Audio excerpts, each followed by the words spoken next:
उड़ो रे विहंगम चढ़ो आकाश उड़ो उड़ो रे विहंगम चढ़ो आकाश उड़ो उड़ो रे विहंगम चढ़ो आकाश।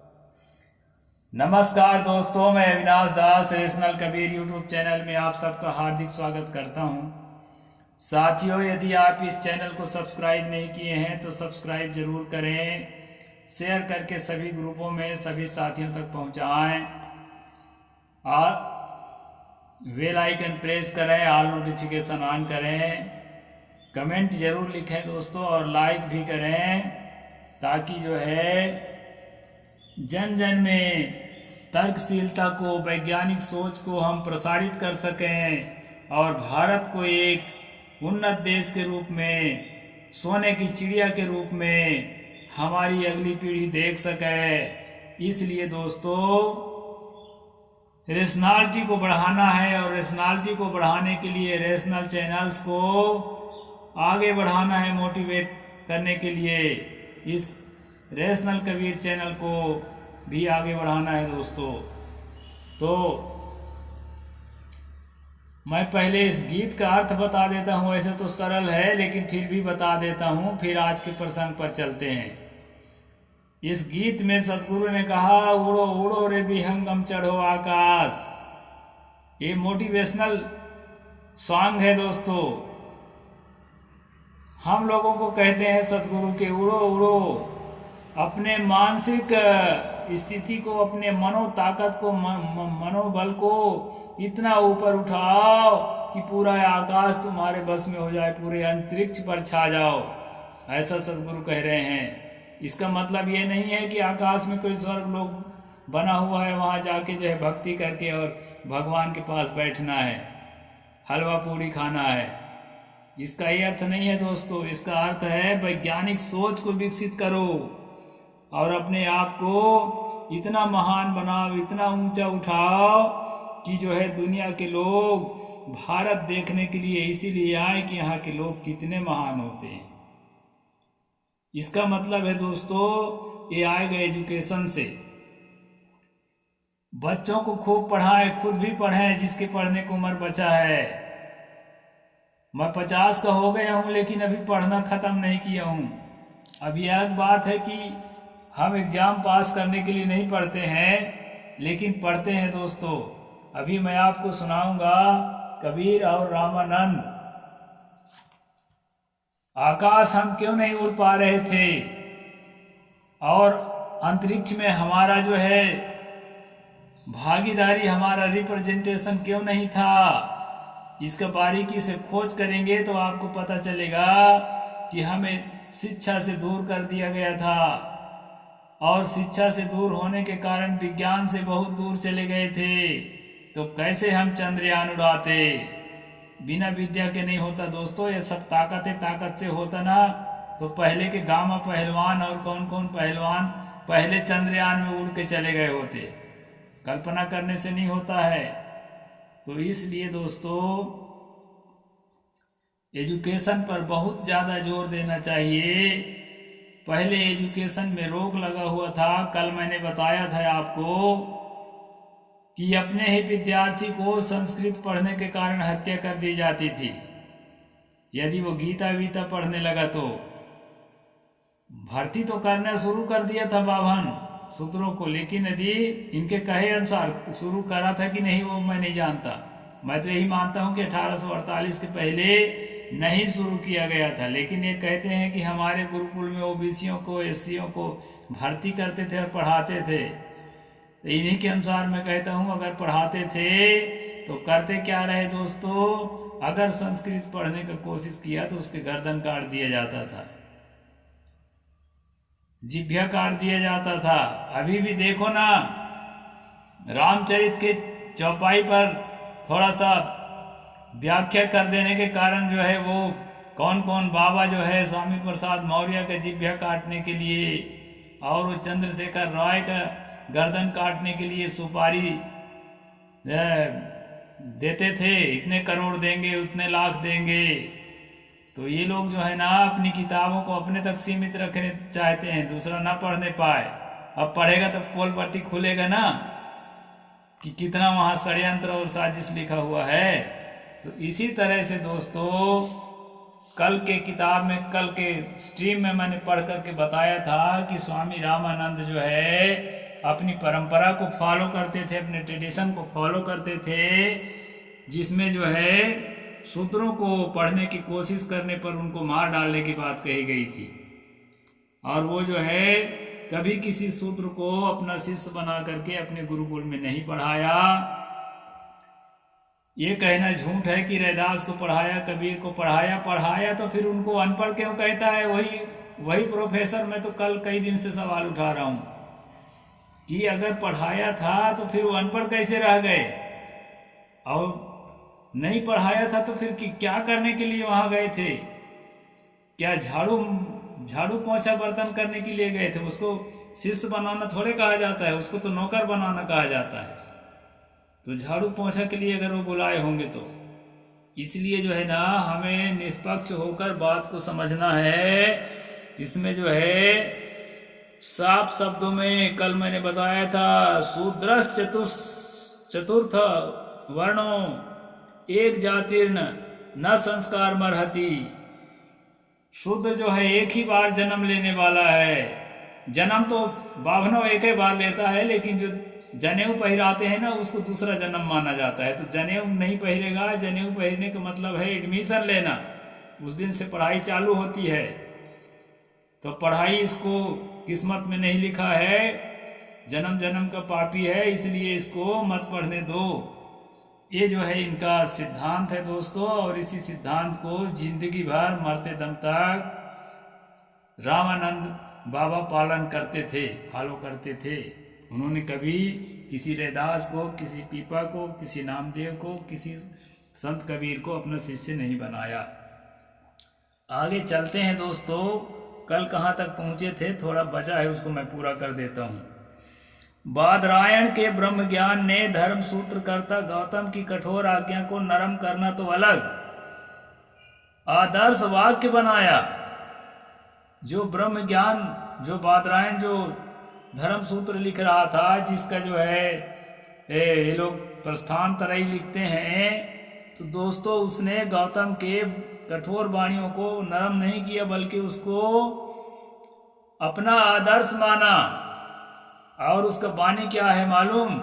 ये पद्यु हवा यतच्छम शान तत्शूद्रमस तस्मात् शूद्र समीपे नाधे तब्य शूद्र।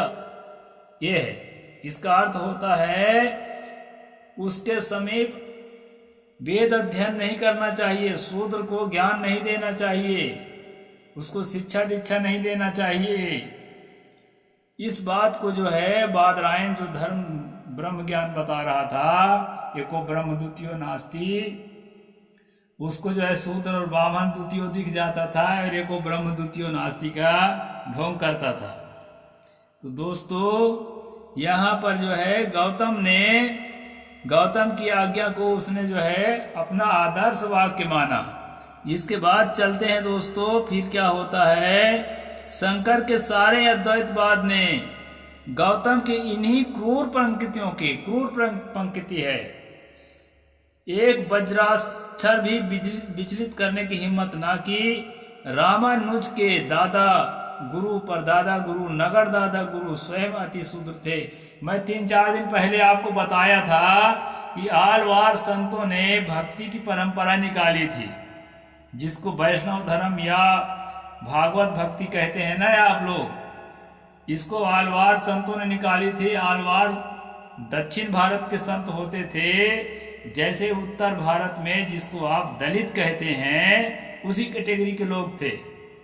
भक्ति उन्होंने निकाली, लेकिन बाद में रामानुज नाम का एक ब्राह्मण और बहुत सारे अपने टोली के ब्राह्मण को घुसाया उसमें, और विशिष्टाद्वैत नाम के जो पंथ चलाया दोस्तों, उसी पंथ में फिर जो है उसी पंथ को ब्राह्मणवाद में बदल दिया, और जात पात छुआछूत और पढ़ने के किसको दिया जाए किसको ना दिया जाए, ये सारे बदमाशी को उसमें घुसाया गया।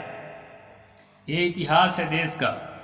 तो इस प्रकार दोस्तों यहाँ कहते हैं कि रामानुज के गुरु नगर दादा गुरु अति शूद्र थे। अति शूद्र का मतलब दलित होता है। तो भी वेदांत भाष करते वक्त वह धर्म सूत्रकार गौतम बादरायण और शंकर से भी आगे रहने की कोशिश करते हैं। यानी बादरायण शंकर ये जो है ये तो ब्राह्मण थे, तो इन्होंने तो इनके परंपरा भी ब्राह्मणवादी थी, लेकिन जो है इन्होंने जो विषमता की बात की पुष्टि की है उससे ज्यादा पुष्टि ये ब्राह्मण करने लगा, जो शूद्रों के कहना चाहिए कि अति शूद्रों के दलितों के पंथ को अपनाकर उसका मुखिया बना हुआ था। जैसे कबीर पंथ का पारक सिद्धांत, अभी इसी पीढ़ी में 2-4 शूद्र जो है गद्दी में बैठे हैं, ये पहला पीढ़ी है। नहीं तो दोस्तों कबीर साहब की दुनिया से जाने के बाद और खासकर जो है सतगुरु पूरन साहिब की दुनिया के जाने के बाद ब्राह्मणों का कब्जा हुआ था, तो ब्राह्मण के बाद ब्राह्मण, ब्राह्मण के बाद ब्राह्मण ही गद्दीधारी रहते थे। मतलब ये जहाँ रहेंगे गद्दीए में बैठेंगे, आदत हो गई है गद्दी में बैठने की। और जात पात को नरम करना तो दूर, अभी इसी पीढ़ी से एक पंगत में बैठ के कबीरपंथी साधु खाना खाते हैं। साधु गिरस्त की बात नहीं करते, गिरस्त अभी कहाँ है उसको तो छोड़ दीजिए। नहीं तो तेली का अलग पंगत लगता था, कुर्मी का अलग पंगत लगता था, बाभन का अलग पंगत लगता था, अलग अलग लाइन में बैठ के खाना पड़ता था साधुओं को, कबीरपंथी साधुओं को। ये जो एक किताब के लेखक है ना, ये परम पूज्य सनात साहिब जी, इन लोगों की देन है। अभी हम तो बच्चे हैं, हमारी देन नहीं है भाई, हम अब उसी परंपरा को आगे बढ़ा रहे हैं। इन्हीं महात्माओं की देन है जो लड़ाई लड़ करके अब सबको एक पंगत में बैठाते हैं, कोई भेदभाव नहीं करता। बहुत सुधार हुआ है दोस्तों। जहां भी बामन घुसेगा तो बामनवाद भी वहां घुसता है। इसलिए कई लोग कहते हैं बामन बुरा है कि बामनवाद बुरा है। बामनवाद को ढोता कौन है? बामन ही तो ढोता है ना, दलित तो नहीं ढोता बेचारा, वो क्या ढोएगा, उसको खुदे वो दलित ही है, दला हुआ है। तो ये बात जो है कबीर पंथ की भी दुर्दशा थी और अभी भी अंदर अंदर में है बावन साधुओं की। इसको मैं वीडियो के माध्यम से स्पष्ट करता हूं। मुझे बहुत ज्यादा भीड़ इकट्ठा करने का शौक नहीं लगा रहता है कि उसके अनुयायी लोग मेरे से थोड़ा हट जाएंगे, तो हट जाने दो, रोटी पानी चल रही है।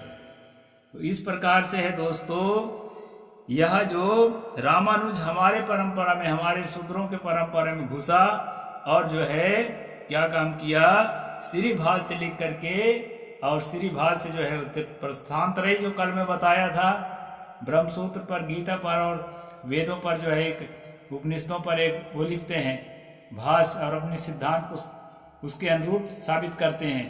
तो लिख करके जो है वो जो है उसने शूद्रों को फिर से नीचे गिरा दिया।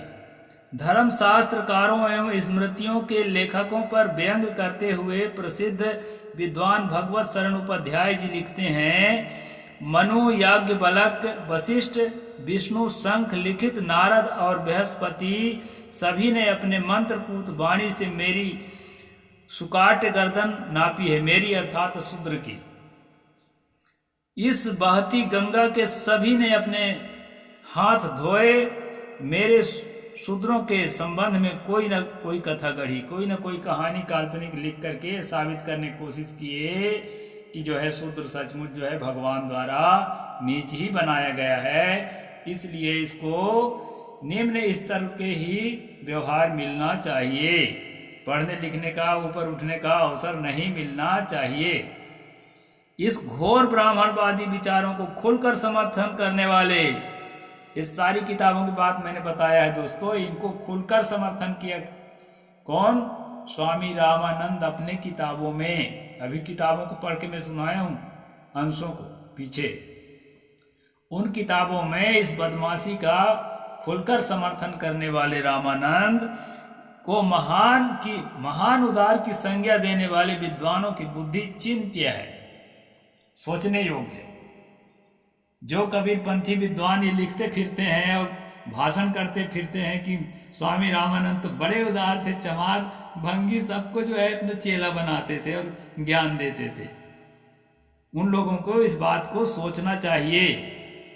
ये जो है यहाँ लेखक ने लिखा है, सतगुरु सनातन साहिब जी ने अपने। हाँ, क्या आपने हिंदू भाई सूत्रों के प्रति ऐसा व्यवहार करने वाले रामानंद कभी कबीर जुलाहे को गले लगाएंगे? कभी नहीं, कतई नहीं। कबीर जुलाहे को रामानंद ने गले से नहीं लगाया, ये टोटल फर्जी और फेक है। कबीर साहब का कोई संबंध रामानंद से नहीं था। इस प्रकार दोस्तों, कल से मैं दूसरा प्रसंग पर चलूंगा। क्या स्वामी रामानंद वर्णाश्रम व्यवस्था के विरोधी थे? इस पर भी लेखक ने विवेचन किया है और उसको मैं पढ़कर सुनाऊंगा आपको।